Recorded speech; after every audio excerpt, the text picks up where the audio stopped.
নমস্কার বন্ধুরা, আমি সুমি। আপনারা দেখছেন সুমি রান্নাঘর। আজকে ফ্রিজে এই মাছগুলো ছিল, কাতলা মাছ। তো ভাবলাম রান্না করে নিই, তার জন্য ধুয়ে নিয়ে এসেছি। তো আজকে রান্না করবো কাতলা মাছ বেগুন আলু দিয়ে। তো কাতলা মাছটাকে আমি ধুয়ে নিয়েছি, এখন নুন হলুদ মাখিয়ে নেবো। দিয়ে দেবো নুন,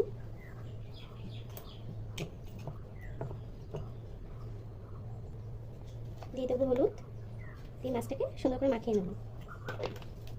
নুন হলুদটা মাছটার মধ্যে সুন্দর করে মাখিয়ে নেবো। মাছটা নুন হলুদ মাখানো হয়ে গেছে। আর কি লাগছে আসুন দেখুন। নিয়ে নিয়েছি বেগুন লম্বা লম্বা করে কেটে, আর আলু কেটে নিয়েছি লম্বা করে। আর কি লাগছে আসুন দেখুন।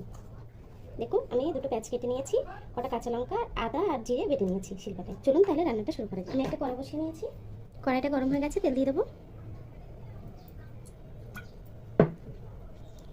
তেলটা গরম হয়ে গেছে, মাছগুলো ভেজে নেব।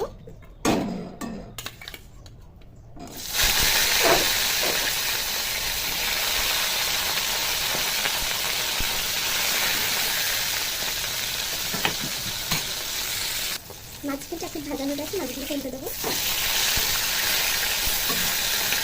এরপর লাল লাল করে মাছগুলো ভেজে নেব। মাছগুলো কিন্তু ভাজা হয়ে গেছে, মাছগুলো তুলে নেবো।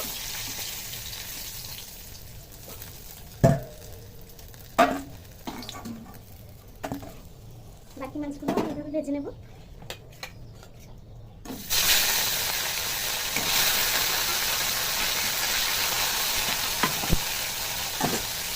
মাছ ভাজা হয়ে গেছে, ওই তেলের মধ্যে দিয়ে দেবো সামান্য একটু কালো জিরে, দিয়ে আলু দিয়ে দেবো। আলুগুলোকে একটু ভেজে নেব। আলুটা ভাজা হতে হতে দিয়ে দেবো, আলুর ভিতরে দিয়ে দেবো পেঁয়াজ আর কাঁচা লঙ্কা, দিয়ে একসাথে সুন্দর করে ভেজে নেব। দিয়ে দেবো স্বাদ মতো নুন। আপনারা আপনাদের টেস্ট অনুযায়ী নুনটা দিয়ে নেবেন, আন্দাজ বুঝে নুনটা দেবেন। দিয়ে দেবো হলুদ, দিয়ে দেবো হলুদ গুঁড়ো। আলুটা ভাজা হয়ে গেছে, মশলাটা একটু কষে এসছে, দিয়ে দেবো আদা আর জিরে বাটাটা দিয়ে দিলাম। আদা জিরে বাটা,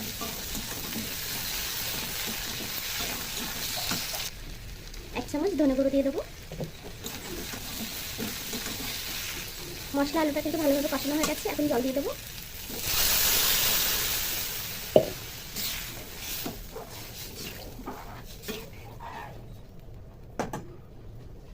দেখুন বন্ধুরা, তরকারির ঝোলটা কিন্তু ফুটে উঠেছে। এখন কেটে রাখা বেগুনগুলো দিয়ে দেবো।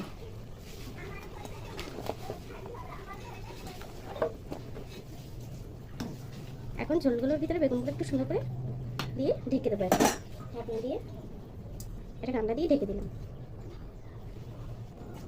দেখুন বন্ধুরা, ঝোলটা কিন্তু ভালোই ফুটে গেছে। এখন খুলে দেখবো।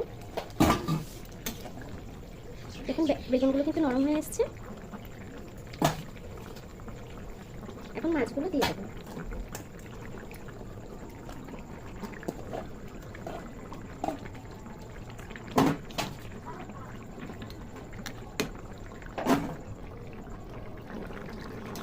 দেখুন বন্ধুরা, আমার তরকারিটা কিন্তু হয়ে গেছে। এখন তরকারিটাকে নামিয়ে নেব।